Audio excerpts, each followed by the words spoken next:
Allahku, nyanyikan besar Allahku, selamanya besar dan ajaib Yesusku.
Sungguh kami bangga memiliki Allah yang seperti Engkau ya Tuhan. Allah yang memelihara hidup kami, Allah yang mengasihi kami, dan kami sungguh bersyukur penyertaan Tuhan sempurna dalam hidup kami. Terima kasih Bapa, berpuji nama-Mu Tuhan. Dalam nama Yesus kami mau memuji Engkau. Haleluya. Amin. Haleluya. Haleluya.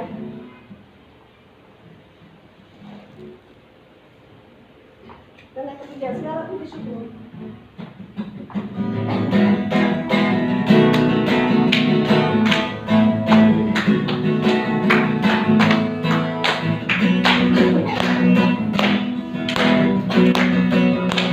Segala puji syukur hanya bagi-Mu Tuhan, sebab Kau yang layak dipuja. Kami mau berserah tinggikan nama-Mu. Haleluya. Segala puji syukur hanya bagi-Mu Tuhan, sebab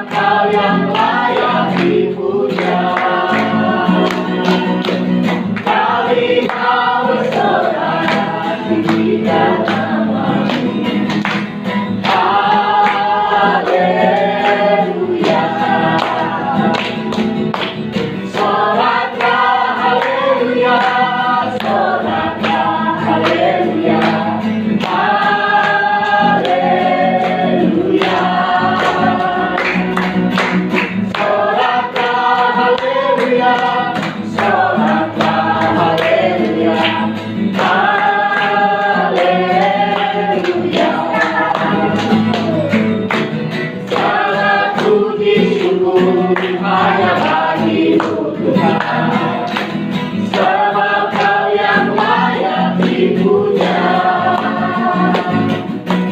Kami mau bersorak tinggikan nama-Mu. Haleluya.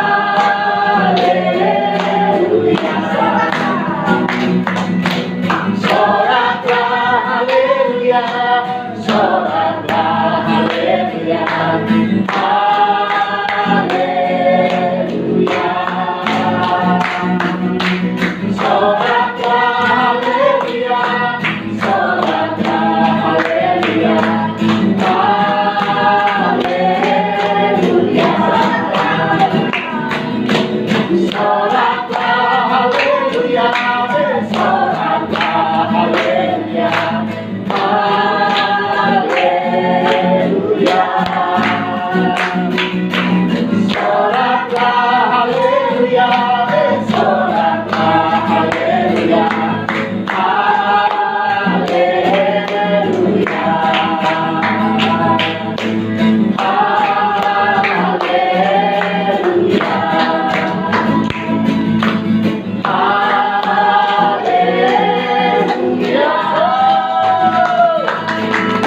Haleluya, haleluya. Kepujian. Karena kekuatan dan Mazmurku. Haleluya. Kekuatan kami. Haleluya.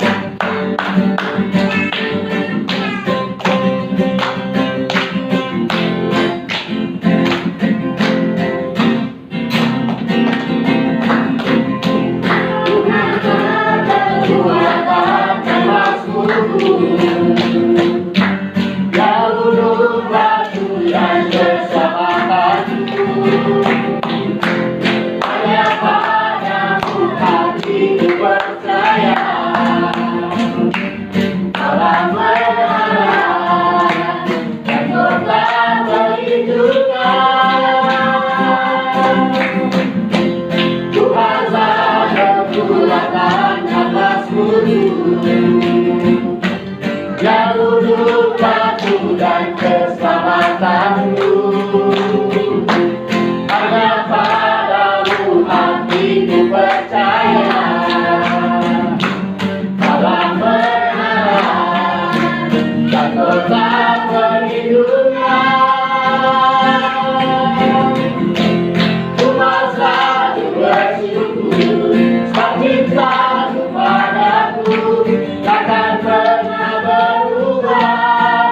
Hatiku percaya, walaupun menerjang gunung-gunung merajang, namun kasih setiamu tak pergi dariku.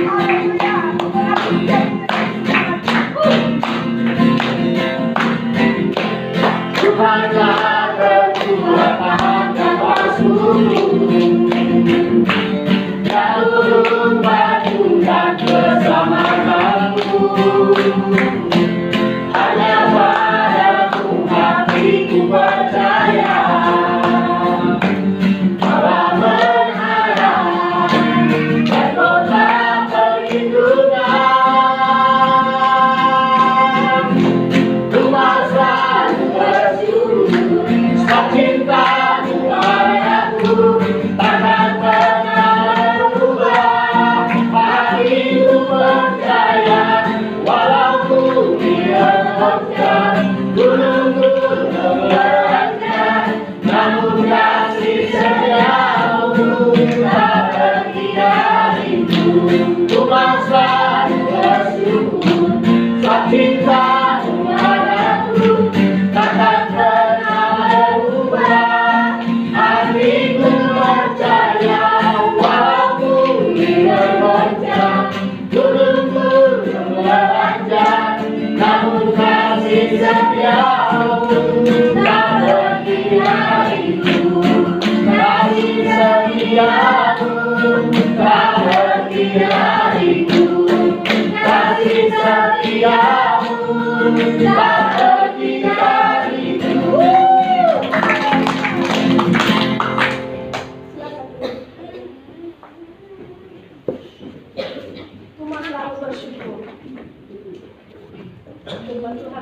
mengucap syukur dalam segala hal. Mengucap syukur ketika keadaan baik, enak, gampang. Tapi pernahkah kita mendengar orang bikin syukuran karena gagal? Pernahkah kita mendengar orang bikin syukuran karena sakit keras? Tidak. Tetapi firman Tuhan berkata, mengucap syukurlah dalam segala hal. Berarti dalam keadaan apapun, kita tetap mengucap syukur. Saya masih dari gadis dulu, saya bisa lupa. Ada seorang hamba Tuhan berkhotbah tentang masalah mengucap syukur. Dan sampai hari ini terngiang-ngiang terus itu. Saya masih gadis dulu. Saya tinggal sama tante saya, dia buka restoran. Dan restorannya dipakai, ada gereja yang pakai ibadah setiap hari itu. Di situ saya ikut ibadah. Kadang saya iseng-iseng ikut ibadah di situ. Satu kali ada seorang hamba Tuhan berkhotbah tentang mengucap syukur. Dan sampai hari ini masih terngiang-ngiang. Dia bilang begini, masihkah mengucap syukur kalau mau masak tidak ada beras, tidak ada uang untuk beli beras, masihkah bisa mengucap syukur? Itu yang masih terngiang-ngiang terus sama saya. Dan sangat memberkati saya pribadi. Jadi dalam keadaan apapun, selama ini kami lewati hari demi hari, saya tetap mengucap syukur. Karena itu yang dikehendaki. Mengucap syukurlah dalam segala hal, karena itulah yang dikehendaki. Jadi dalam persoalan apapun kita hadapi, serahkan sama Tuhan. Tuhan yang menyelesaikan. Dia Tuhan yang Maha Besar. Dia ada di dalam kita. Dan dialah yang menyelesaikan persoalan-persoalan kita. Jangan takut, jangan gentar. Kadang-kadang tidak ada pun apa kita lihat lagi. Kadang-kadang kita seperti dalam keadaan tidak ada lagi yang peduli kita. Tapi kita tetap memilih mengucap syukur dan ada kuasa dalam mengucap syukur itu. Haleluya. Kita siapkan hati kita untuk mendengarkan kebenaran firman. Haleluya. Terima kasih Tuhan. Tuhan mengajar kami untuk kami tetap setia. Untuk kami tetap mengandalkan Engkau. Untuk kami tetap percaya bahwa pertolongan hanya datang daripada-Mu ya Tuhan. Kami tidak mengandalkan siapa-siapa dalam hidup kami, tetapi biarlah kami mengandalkan Tuhan. Karena firman berkata, diberkatilah orang yang mengandalkan Tuhan dan yang menaruh harapannya kepada Tuhan. Terima kasih Tuhan berkati dalam hidup kami. Kami senantiasa belajar mengandalkan Tuhan ya Bapa. Karena pertolongan hanya datang daripada-Mu ya Tuhan. Haleluya, haleluya. Firman-Mu berkata, kami siapkan. Haleluya.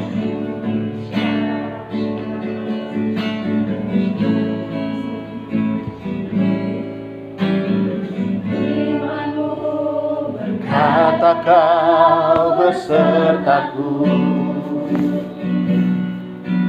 Kau kuat roh dan jiwaku.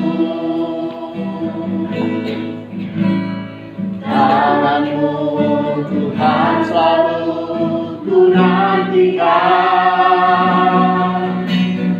Di setiap langkah ku percaya.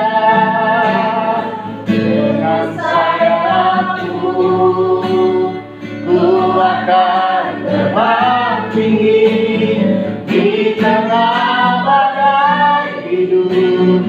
Ku tak menyerah. Kau kekuatan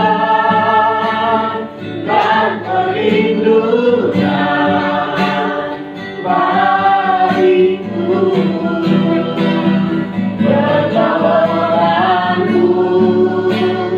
Di tempat maha tinggi, ku mengangkat tanganku, aku berserah. Kau nantikan,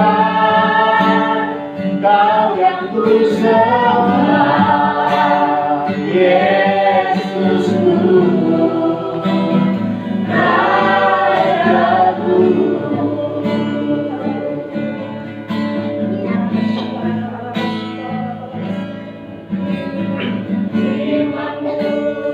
Kata Kau besertaku, mataku kuat roh dan jiwaku. Tangan-Mu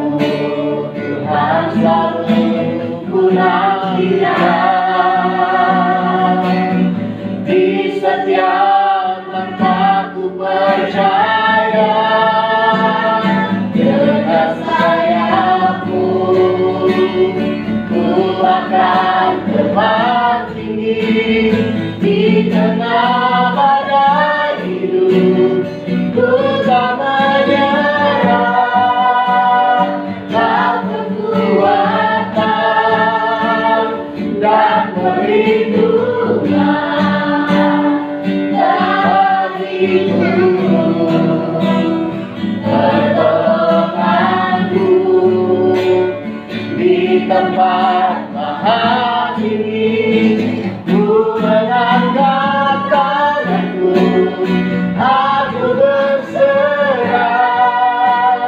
Kau menyanyikan, Kau yang ku sembah, Yesusku.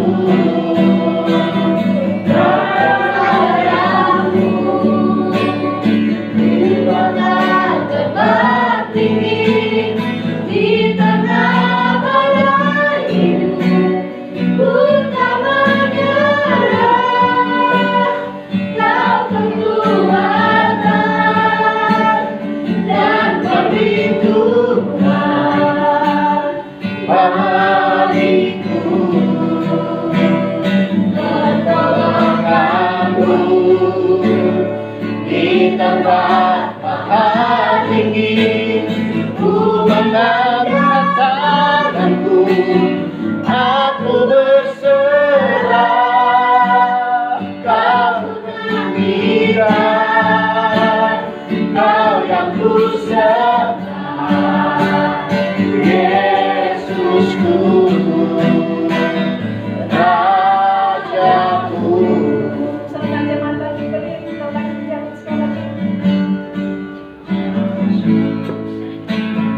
Firman-Mu berkata, Kau besertaku, maka ku sejahtera jiwaku. Tangan-Mu Tuhan selalu ku nantikan, di setiap langkahku percaya. Dengan sayapku ku akan terbang tinggi di tengah badai hidup. Ku tak menyerah, Kau kekuatan dan perlindungan bagiku. Pertolonganku di tempat mahal ini, ku mengangkat tanganku, aku berserah. Kau menyanyikan, Kau yang ku sembah, Yesusku, Rajaku. Aku nantikan, Kau yang ku sembah, Yesusku, Rajaku. Haleluya Tuhan. Mari kita sembah Dia. Haleluya. Haleluya. Kami sembah Tuhan. Oh ya rada baka pasiki mana takaraya lana nama shira lalamu. Haleluya.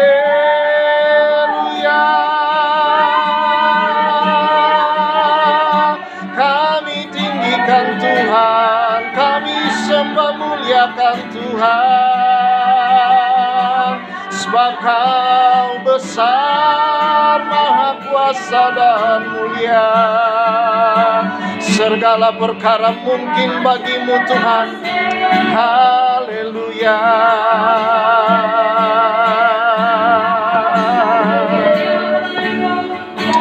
Haleluya.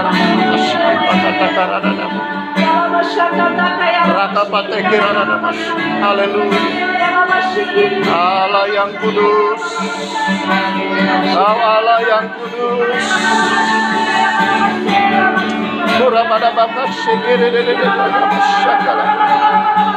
Allah yang kudus, kami sembah. Oh haleluya Tuhan. Kasih Bapa.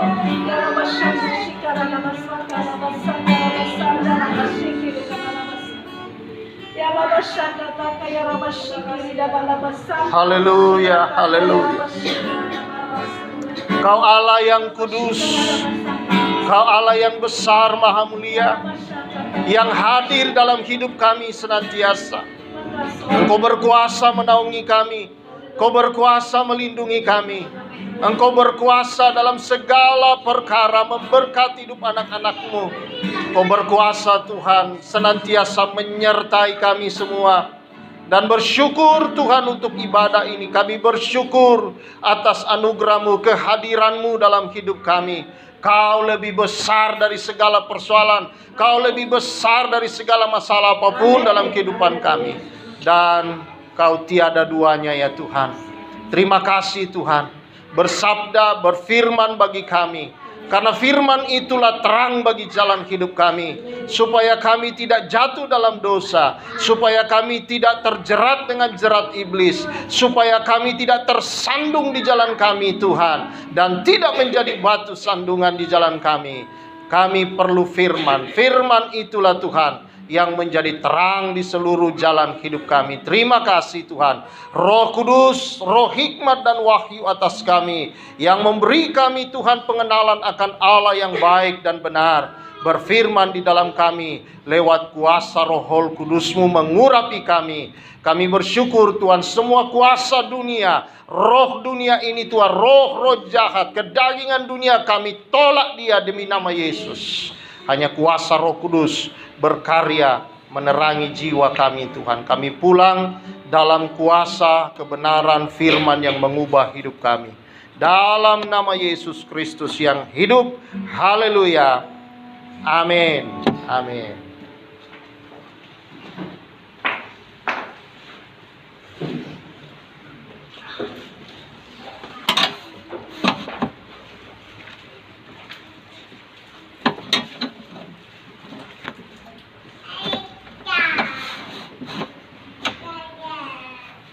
Shalom.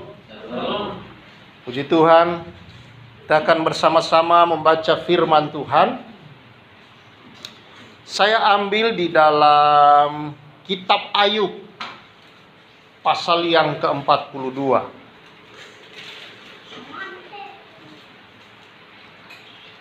Kita baca perlahan-lahan tentang Ayub.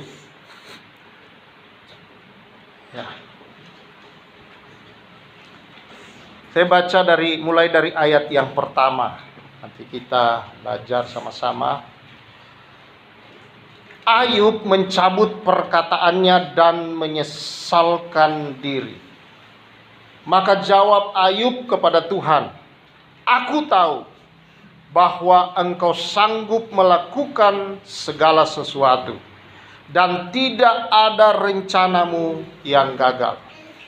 Firman Tuhan, siapakah dia yang menyelubungi keputusan tanpa pengetahuan? Itulah sebabnya tanpa pengertian aku telah bercerita tentang hal-hal yang sangat ajaib bagiku dan yang tidak kuketahui. Firman-Mu dengarlah, maka akulah yang akan berfirman. Aku akan menanyai Engkau supaya Engkau memberitahu aku. Hanya dari kata orang saja aku mendengar tentang Engkau. Tetapi sekarang mataku sendiri memandang Engkau. Oleh sebab itu aku mencabut perkataanku. Dan dengan menyesal aku duduk dalam debu dan abu. Setelah Tuhan mengucapkan firman itu kepada Ayub, maka firman Tuhan kepada Elifas orang Teman, "Murkaku menyala terhadap engkau dan terhadap kedua sahabatmu, karena kamu tidak berkata benar tentang aku seperti hambaku Ayub.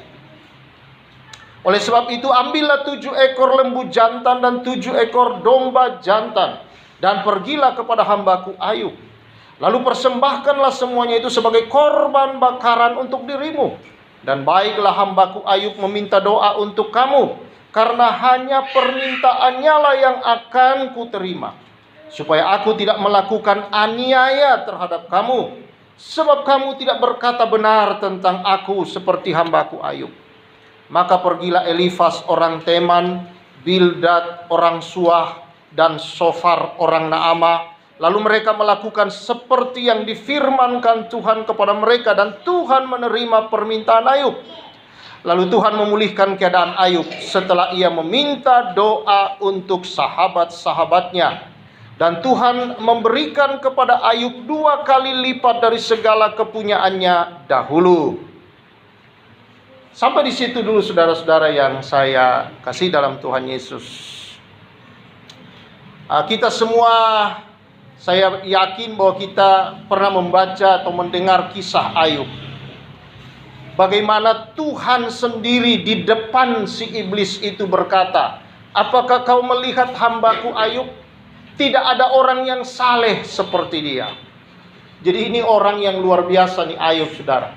Dia kaya raya. Jadi dikatakan dalam Alkitab, kalau saudara baca dari ayat pasal pertama, dia orang yang terkaya dari dunia timur.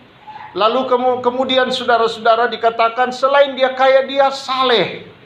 Saudara, itu artinya saleh, dia hidup benar di hadapan Allah. Dia menjaga hidupnya dalam perintah-perintah Tuhan. Nah, tentunya saudara-saudara yang paling iri dengan dia adalah iblis.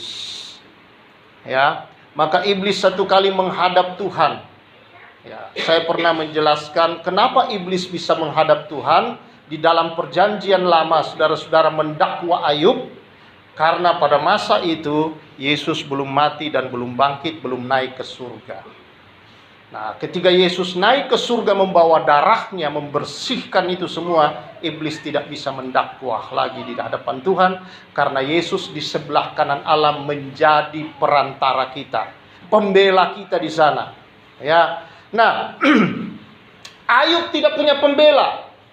Jadi yang membuat Ayub, saudara-saudara, ternyata mengalami dalam hidupnya bisa diganggu oleh roh jahat. Yang pertama, saudara, di dalam kitab Ayub pasal yang ketiga ayat 25, karena ketakutan Ayub. Dia merindukan untuk lebih dekat dengan Tuhan, tapi dia takut dalam hidupnya sesuatu yang buruk terjadi kalau Tuhan meninggalkan dia. Nah, iblis, saudara-saudara, melihat ada celah, yaitu ketakutan dia. Nah, yang membuat iblis bisa menghadap Tuhan, saudara-saudara, sekali lagi karena tidak ada pembela di hadapan Tuhan membela umat pada waktu itu. Pasal 9 dari Ayub, Ayub mengatakan, seandainya ada wasit di antara aku dan Tuhan, maka Tuhan akan melalukan pentungannya daripada aku. Artinya Tuhan tidak akan pentung dia, ceritanya begitu. Ya. Jadi saudara-saudara yang saya kasih dalam Tuhan Yesus, kita melihat kisah Ayub, saudara, bukan Tuhan yang ingin mencelakai Ayub. Tidak ada rencana Tuhan mencelakai Ayub. Tidak ada keinginan Tuhan mencelakai Ayub, saudara. Iblislah yang merancang untuk mencelakai Ayub. Dan iblis punya kesempatan karena ada jalur dalam diri Ayub. Dan iblis punya jalur, saudara, karena belum ada pembela Ayub di hadapan Tuhan, maka dia punya akses untuk bisa mendakwa Ayub.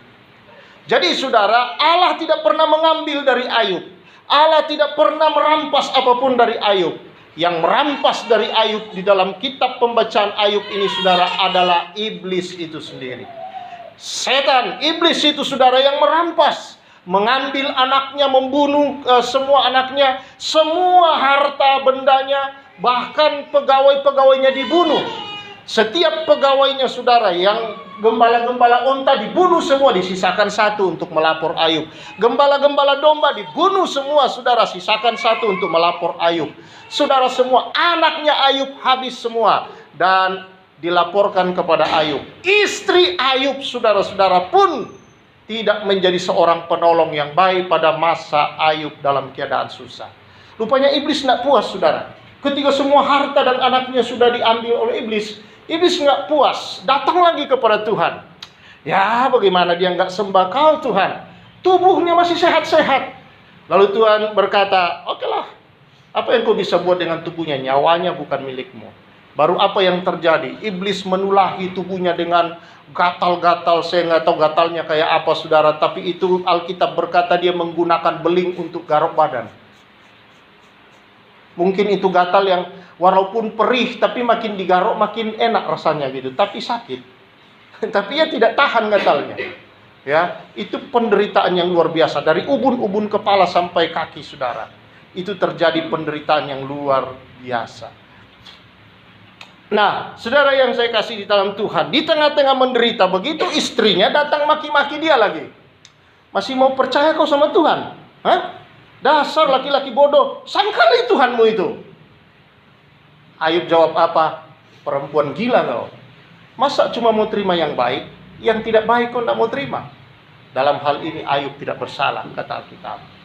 Saudara-saudara yang saya kasihi, Ayub kemudian berada dalam situasi yang sangat menderita, tinggal sendiri. Tidak ada yang peduli dengan dia. Datang temannya, 3 orang. Saudara, 3 orang temannya ini datang. Tapi ternyata 3 orang teman yang datang ini bukan menghibur. Mereka mulai melihat Ayub. Benar, jangan-jangan. Jadi selama ini kemungkinan teman-temannya ini ada kecurigaan, saudara. Ya, bahwa Ayub ini jangan-jangan kaya ini atau punya banyak harta begini, jangan-jangan dia berbuat salah. Mungkin dia punya pesugihan, jangan-jangan dia meras orang, jangan-jangan. Jadi saudara, mereka mulai menghakimi. Ini karena dosamu. Allah tidak mungkin menaruh itu kepadamu kalau bukan karena kau bersalah. Karena Allah tidak pernah menghukum orang yang tidak bersalah. Pokoknya dihakimi, saudara-saudara. Ayub membela diri tentunya. Karena pikiran Ayub, apa yang saya lakukan kok sampai harus begini? Salah apa? Dia membela diri di hadapan Tuhan, saudara-saudara. Tetapi saudara yang saya kasihi, akhirnya Ayub berperkara dengan Tuhan di pasal yang terakhir. Sebelum pasal terakhir ini, Tuhan menunjukkan kemahakuasaannya kepada Ayub. Tuhan menunjukkan kedahsyatannya kepada Ayub. Melalui semua alam semesta, Tuhan menunjukkan kepadanya, dapatkah engkau melihat ada orang bisa melakukan seperti ini? Aku yang membuat semua, kata Tuhan. Ya. Nah, saudara yang saya kasih dalam Tuhan Yesus Kristus, ketika Tuhan mulai menunjukkan kemahakuasaannya, sadarlah Ayub di situ. Aduh, jangan-jangan saya berbicara hal yang tidak benar tentang Tuhan. Lalu dia berkata dalam pasal 42, aku tahu bahwa engkau sanggup melakukan segala sesuatu dan tidak ada rencanamu yang gagal. Saudara-saudara yang saya kasih dalam Tuhan Yesus Kristus, kesadaran Ayub ini, saudara-saudara, membawa dia ke dalam akhir dari deritanya. Dia menyadari, saudara-saudara, dan dia berkata, sebab itu aku mencabut perkataanku, dan dengan menyesal aku duduk dalam debu dan abu. Dia bertobat. Sebenarnya tidak ada yang salah di hadapan Tuhan yang Ayub katakan. Pembelaan di depan teman-temannya. Dia menyatakan kebesaran Tuhan, kasih Tuhan, anugerah Tuhan. Tetapi dia merasa bahwa dia berbicara sesuatu yang sebenarnya dia tidak mengerti. Dia berbicara sesuatu yang sebenarnya dia tidak tahu betul-betul. Itu yang hanya dia dengar selama ini. Tapi ketika dalam penderitaan itu, dia mendengar Tuhan berbicara kepadanya, barulah dia berkata, dulu kata orang, apa yang aku bicarakan tentang Tuhan itu kata orang. Lewat penderitaan ini sekarang aku melihat Tuhan. Dan dalam penderitaan itu dia memandang Tuhan. Dan dia berkata, dari sinilah pengenalan itu terjadi. Dia, saudara-saudara, mencabut perkataan, merendahkan diri di hadapan Tuhan. Dan kembali menyembah Tuhan dengan syukur, puji-pujian kepada Tuhan tentunya.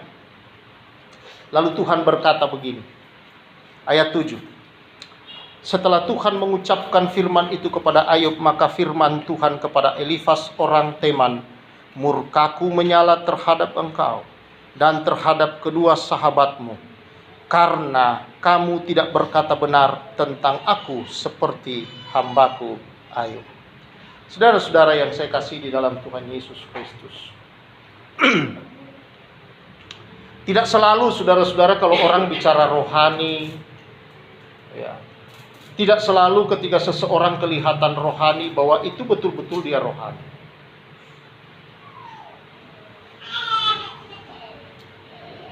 Jadi kadangkala saudara-saudara kita lihat dalam Alkitab, iblis waktu mencoba Yesus, dia rohani enggak? Rohani betul tuh iblis ya. Dia pakai firman. Dia berkata kepada Yesus, bukankah ada tertulis, kalau engkau jatuhkan dirimu dari atas sini ke bawah, ada tertulis dalam firman bahwa dia Tuhan akan mengirim malaikat-malaikatnya dan menatang engkau sehingga engkau tidak terantuk oleh batu. Wah, pakai firman saudara. Waktu dia menggoda Hawa, apa yang terjadi saudara? Dia pakai firman juga, tapi dia putar. Jadi iblis ini suka putar balik fakta, suka bohong, karena memang dia bapaknya, dia sumber kebohongan. Kalau Allah kita sumber kehidupan yang kekal, iblis sumber bohong. Ya, dari mana saudara Hawa belajar tentang bohong? Dari iblis. Dari mana keturunan Hawa belajar bohong? Dari Hawa.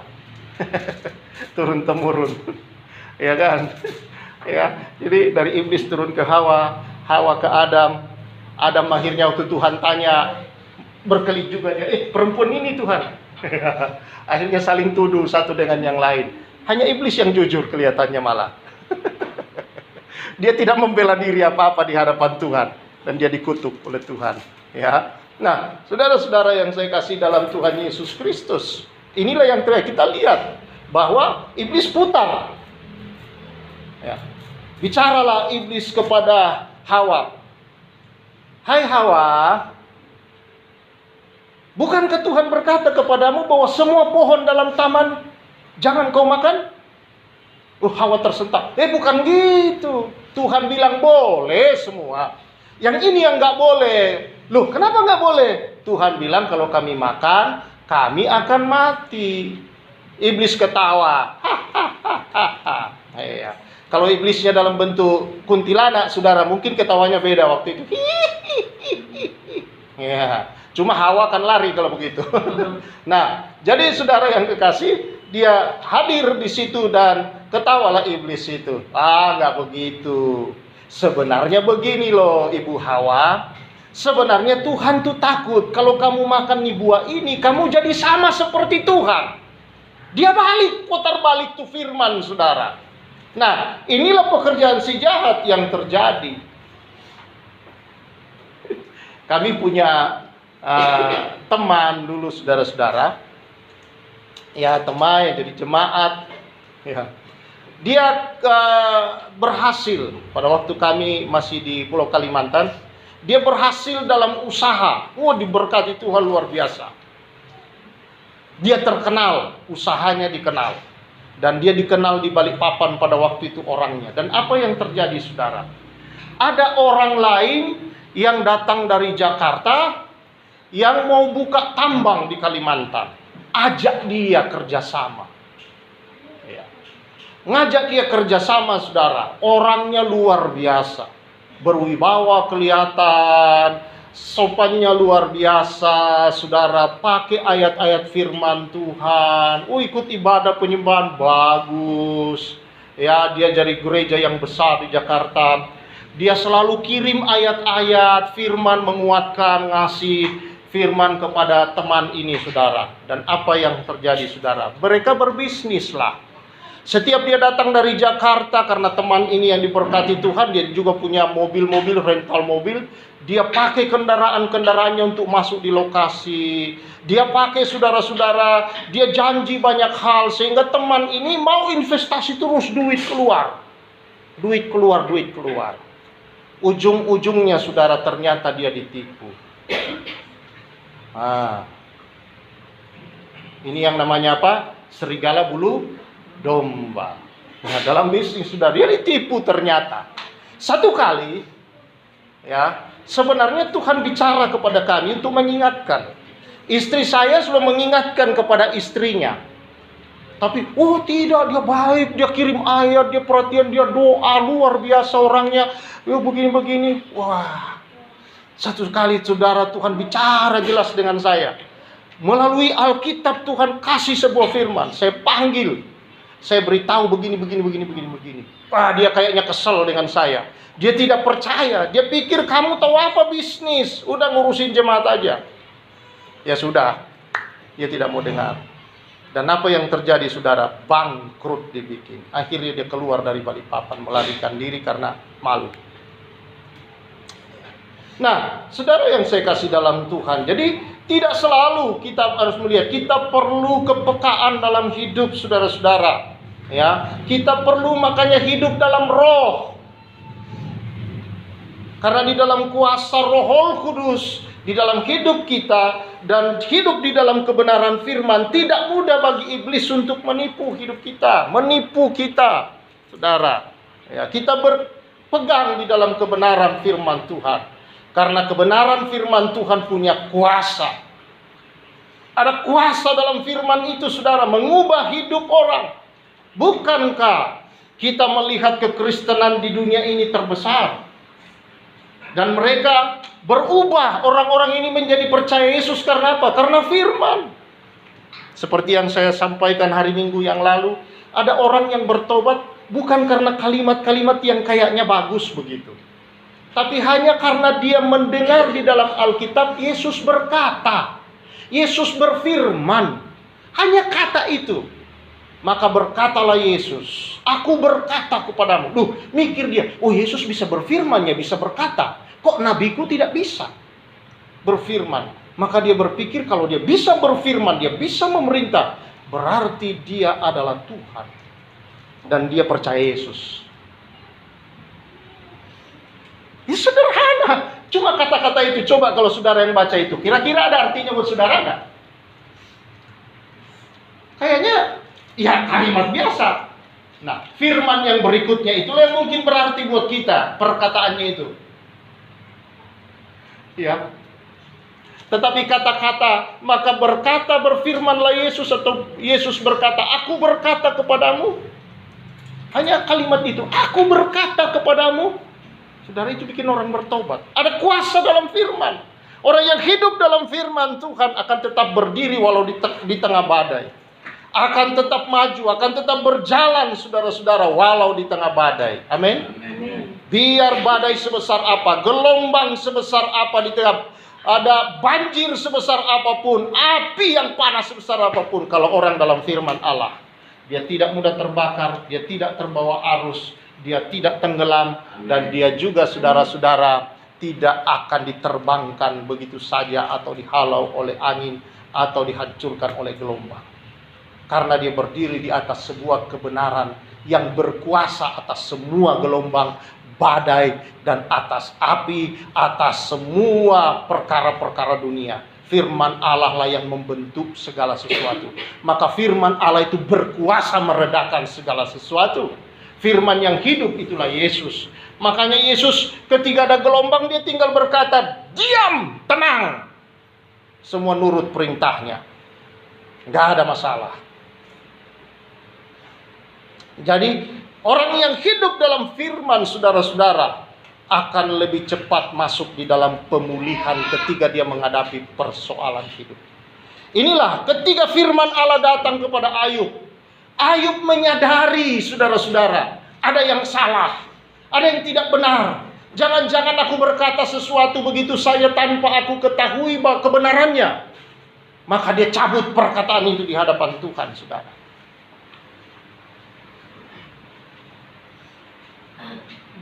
Dia cabut di hadapan Tuhan. Dan Tuhan datang kepada 3 orang temannya itu. Kamu juga ini, kira-kira Tuhan mau berkata, kamu ini tidak tahu perkara. Tapi ngapain kamu hakimi Ayub? Kamu mengatakan hal-hal yang tidak benar atas perkara itu. Sekarang, kalau kamu tidak minta ampun dan tidak minta kepada Ayub untuk diampuni, kamu tidak merendahkan diri, kamu akan, Tuhan berkata di sini, aku tidak Maka supaya aku tidak melakukan aniaya terhadap kamu. Jadi Tuhan aniaya kamu kalau kamu tidak mau datang kepada Ayub, mohon doa supaya diampuni oleh Tuhan. Jadi saudara yang saya kasihi, akhirnya sesuai dengan sesuai dengan kebiasaan di zaman itu, kalau orang datang kepada Tuhan mohon pengampunan, maka mereka harus membawa persembahan.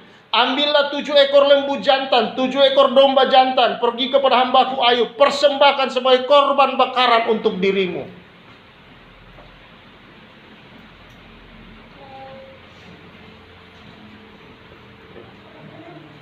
Nah, saudara yang saya kasih dalam Tuhan, korban bakaran itu sudah diberikan oleh Allah sendiri kepada kita, yaitu Yesus. Dia telah mengampuni kita. Dia telah menguduskan. Dia menerima kita apa adanya. Dia tidak peduli sebesar apa salah dosa kita, saudara-saudara. Tetapi Tuhan mau, ketika engkau mau memberikan persembahanmu, kata Yesus dalam Matius 5, dan engkau teringat akan sesuatu yang tidak baik dalam hati saudaramu, artinya ada iri di antara kalian, ada permusuhan di antara kalian, tinggalkan persembahanmu, datang dan berdamailah terlebih dahulu. Sebelum apa? Dia bilang sebelum saudaramu itu melaporkan kau dan kau bisa dipenjara. Artinya saudara, ketidakadanya pengampunan di antara kita, maka itu bisa menimbulkan semacam sesuatu yang memenjara hidup kita. Yang kemanapun kita pergi rasa tidak enak, dimanapun kita tidak tenang, pikiran-pikiran kita tidak pernah baik, saudara-saudara. Inilah bahaya dari tidak mengampuni. Dan itu sebabnya Tuhan begitu keras kepada 3 orang temannya ini. Kamu bicara seenaknya ya. Karena itu saudara, ini mengajar kepada kita hal-hal yang penting di dalam bagian ini, saudara. Ya, kita melihat yang pertama, saudara-saudara, bahwa Alkitab kemudian dalam Yakobus pasal 3 berkata, Allah tidak pernah mencobai dan tidak bisa dicobai. Jadi bukan Allah yang membuat saudara-saudara penderitaan atas diri Ayub. Bukan Allah yang mengambil harta Ayub. Bukan Allah, saudara-saudara, yang membuat Ayub menderita dan kehilangan semuanya. Betul-betul semua, termasuk 3 orang temannya dia kehilangan karena hanya datang menghakimi dan menuduh dia. Bukan menghibur, bukan menguatkan. Hancur betul Ayub, saudara. Bukan hanya hancur di bagian tubuh di luar dan hancur dari harta yang hilang, batinnya di dalam, mentalnya habis hancur. Betul-betul ini yang namanya orang bilang di titik nadir terendah. Ini habis betul. Tidak ada yang bisa dibanggakan apapun dalam diri Ayub. Tidak ada yang bisa dia katakan selain dia punya iman. Dan iman sebiji sesawi inilah, kata Yesus, yang bisa memindahkan gunung. Kadangkala ketika dalam persoalan saudara kita menghadapi seperti itu, kita kayak tidak punya iman lagi. Ya, Tuhan jauh, teman jauh, keluarga jauh, si ini nuduh begini, si itu ngomong yang salah, si ini fitnah, aduh si ini salah duga, si itu, semuanya serba tidak baik kita hadapi, saudara. Belum lagi ini harus saya bayar, nggak ada uang, ini harus begini, saya harus, aduh semuanya. Wah, itu yang orang bilang udah jatuh ketimpa tangga, tangganya ada paku lagi, nusuk lagi, ini udah gitu tangganya nyenggol, anjingnya lagi tidur, anjingnya anjing gilang, gigit lagi, saudara. Aduh, ini karena rabies kan cuma 2 kemungkinan. Kalau disuntik rabiesnya mati, ya kita hidup. Kalau rabiesnya tidak sempat mati, saudara, kita yang mati. Dan sebelum mati apa yang terjadi? Menderita itu orang rabies. Yang terakhir itu sebelum dia mati menggonggong seperti anjing, melolong, ngeri. Itulah yang dialami Ayub. Kadangkala dalam hidup saudara, kita mengalami masa-masa yang begitu sulit. Begitu saudara-saudara, kita sudah tidak tahu apa. Tidak ada lagi dalam pikiran kita, apalagi yang saya harus bisa perbuat. Kita hanya bisa berdoa pun kadang sudah tidak bisa. Apa yang mau dikatakan lagi sama Tuhan? Semua sudah kita keluarkan, tidak tahu apa. Mungkin kita hanya tinggal seperti Ayub, duduk dalam debu. Hanya tinggal diam merendahkan diri. Terserah kaulah Tuhan. Ya, pakailah bahasa orang Batak dari sana, terserah kaulah Tuhan. Apa maumu, buatlah yang kau mau Tuhan. Diamlah aku Tuhan. Hanya duduk diam dan tahu apa yang harus dia buat, saudara. Mengapa kadangkala itu terjadi, saudara? Sama seperti Ayub. Sebenarnya dalam semua itu iblis ingin menghancurkan kita. Tapi kita bersyukur kita punya Allah yang tidak punya rancangan menghancurkan anak-anaknya. Selalu Allah itu bekerja dalam semua itu untuk kebaikan kita. Iblis bekerja untuk menghancurkan, Tuhan balikkan keadaan saudara menjadi sebuah kebaikan buat kita. Mungkin belum kita lihat kebaikan apa itu. Mungkin belum kita tahu apa yang akan kita alami dan kita terima. Tapi kalau di saat seperti itu kita tetap bertahan dalam iman, bersabar dan tetap mengarah fokus kepada Tuhan. Percaya bahwa sama seperti Ayub, dia tidak tahu apa yang harus dia buat. Tinggal itulah yang keluar dari mulutnya. Dia berkata apa di sana? Aku tahu bahwa engkau sanggup melakukan segala sesuatu. Dan tidak ada rancanganmu yang gagal. Iblis ingin supaya rencana Tuhan hidup kita gagal.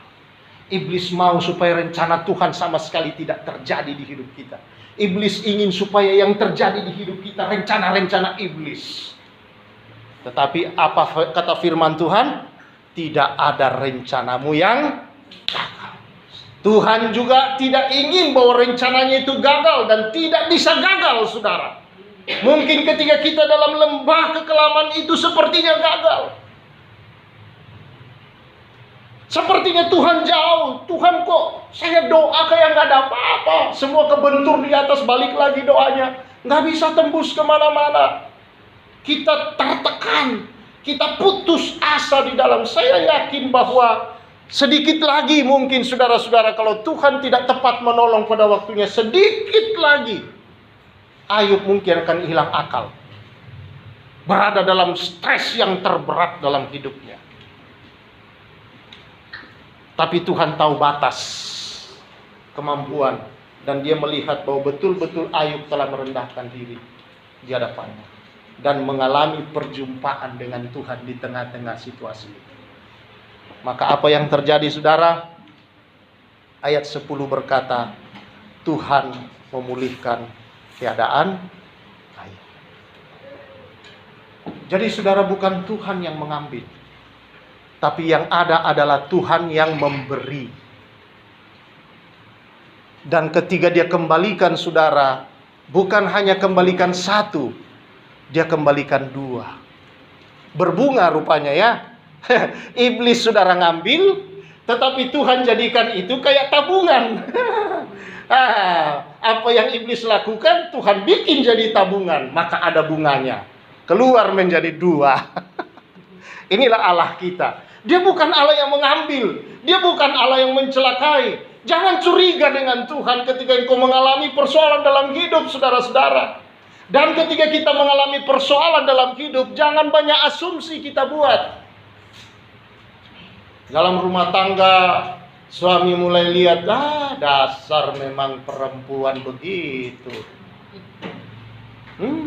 Ya begini dia, dasar emak-emak. Udah di sini semua. Asumsi-asumsi tentang perempuan tuh begini, perempuan.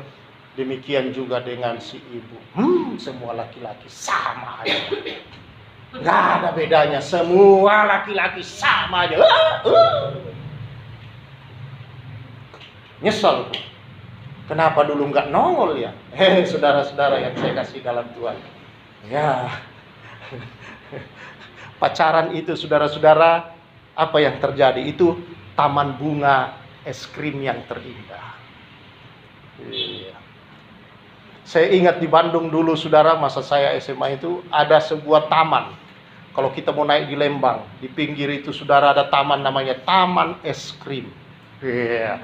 Kita kalau mau masuk, beli es krim dulu, baru masuk di taman.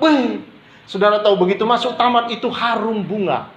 Semua kembang-kembang, saudara-saudara, ada di dalam. Kupu-kupu apa semua itu, kayaknya kita berada di dunia yang berbeda. Apalagi kalau yang pacaran masuk di sana, dunia milik berdua, yang lain ngontrak. Tapi ngontraknya di luar taman. Saudara-saudara, bagus luar biasa sambil makan-makan es krim. Nah, kalau sudah menikah gimana? Kalau sudah menikah orang bilang, welcome to the jungle. Selamat datang dalam hutan yang liar. Saudara-saudara yang saya kasih. Karena apa? Sudah penuh dengan asumsi. Kalau kita dalam persoalan, saudara, kalau kita berhadapan dengan seseorang yang mengalami masalah, mulai sekarang rupanya kita harus belajar kepada kitab Ayub. Kenapa Tuhan marah dengan mereka ini, saudara? Kenapa Tuhan marah dengan teman-teman Ayub? Karena dia berkata-kata tanpa tahu apa sebenarnya yang terjadi atas hidup Ayub. Mereka kan hanya menuduh-nuduh saja. Mereka tidak tahu benarkah yang mereka katakan itu Ayub memang salah. Ini berbahaya, saudara-saudara. Ya. Makanya orang bilang apa? Fitnah lebih kejam daripada membunuh. Tetapi Alkitab juga berkata begini, kalau engkau tidak mengampuni saudaramu, maka engkau sama dengan seorang pembunuh. Inilah bahaya, saudara, kita berkata-kata bisa mendatangkan aniaya. Ya kan?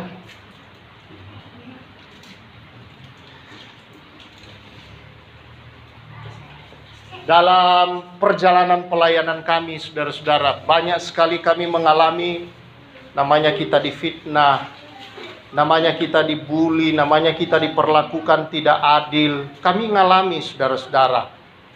Dan itu dari teman-teman sepelayanan, dari jemaat. Satu kali ada seseorang yang melakukan yang tidak baik kepada kami. Apa yang terjadi, saudara? Sampai hari ini itu orang tidak pernah hidupnya naik. Merosot terus. Sejak dia melakukan itu. Terus yang satu lagi, saudara-saudara, ketika dia melakukan itu, sebelum dia melakukan itu kepada kami, usaha-usahanya datang kita doakan, itu berkembang. Buka di mall ini, buka mall ini, sampai ke Samarinda sana. Keluar dari Balikpapan, buka. Mall di sana, buka. Luar biasa diberkati. Begitu mereka bikin sesuatu yang tidak baik terhadap kami, heran, semua tiba-tiba dia punya usaha tutup. Padahal kita tidak mengutuki, kita tidak berdoa supaya dia diapain Tuhan, tidak. Sama sekali kami tidak pernah melakukan kaminya. Tuhan terima kasih kalau kami ya sudah kita ampuni, kita tetap bersahabat. Tapi itulah yang terjadi, saudara-saudara. Dan yang terakhir, dia terkena kanker. Dan kanker itu dia pergi ke Cina, di apa segala macam, tapi dia meninggal oleh kanker itu. Yang satu lagi, saudara-saudara, seorang ibu yang ikut berkompromi juga mengalami kanker dan mati. Saya heran, kenapa jadi begini semua nih teman-teman? Mereka lah yang melakukan hal-hal itu, saudara. Dan saya percaya bukan Tuhan yang melakukan, tapi ketika mereka, saudara, melakukan sesuatu yang tidak baik, sama seperti ketiga teman Ayub ini, dan mereka tidak meminta maaf atau ampun, itulah yang terjadi. Iblis punya jalur untuk masuk mengerjai, dan terjadilah seperti itu. Bukan hanya itu, ada beberapa lagi, saudara, yang terjadi. Dan kami melihat sampai hari ini pembelaan Tuhan itu. Saya kadang-kadang dengan istri kami berbicara, berdua, kami menangis, berdoa. Bahkan ketika mereka sakit, saudara-saudara, waktu sakit, saya telepon, saya nangis, saya doakan dia sungguh-sungguh, saudara. Tapi ya, kehendak Tuhan berbeda atas mereka.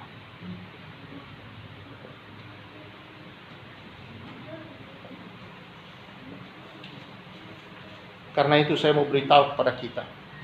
Kalau kita lihat seseorang, saudara-saudara, jangan cepat mengambil kesimpulan.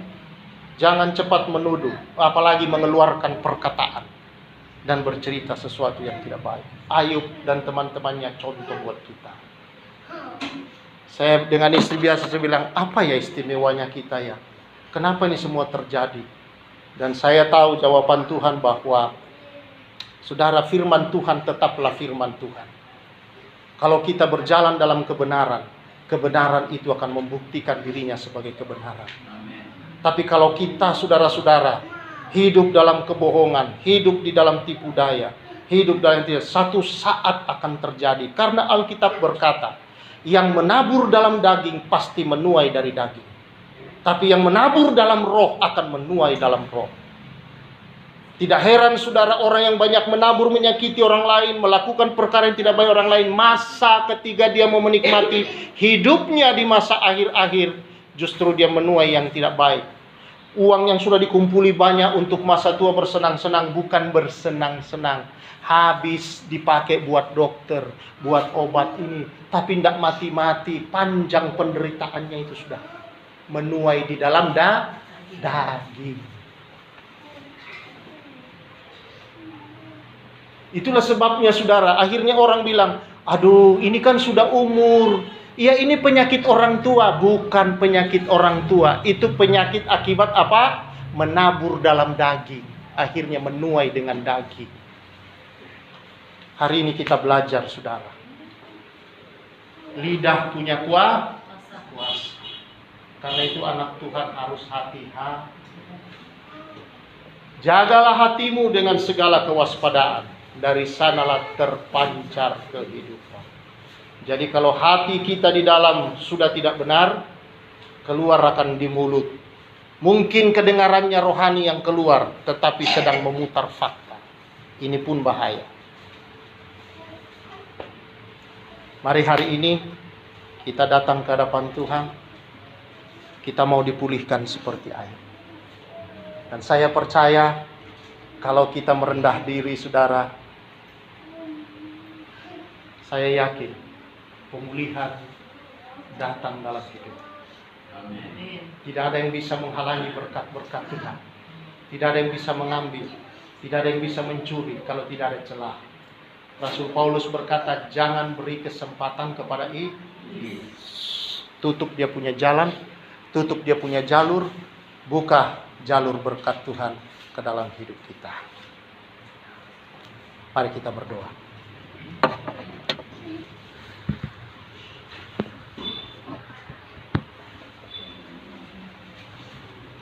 Haleluya. Kau Allah yang kudus, Kau Allah yang hidup. Ayo kita lihat ke dalam hati kita, diri kita, saudara-saudara. Kita tidak usah berpikir bahwa, oh ini untuk orang lain nih, ini untuk si ini. Marilah kita lihat firman Tuhan itu bahwa firman selalu untuk pribadi kita. Kita mau tangkap setiap bagian firman untuk mengubah, memulihkan keadaan, memulihkan hidup kita. Memulihkan jiwa kita, memulihkan seluruh keberadaan kita.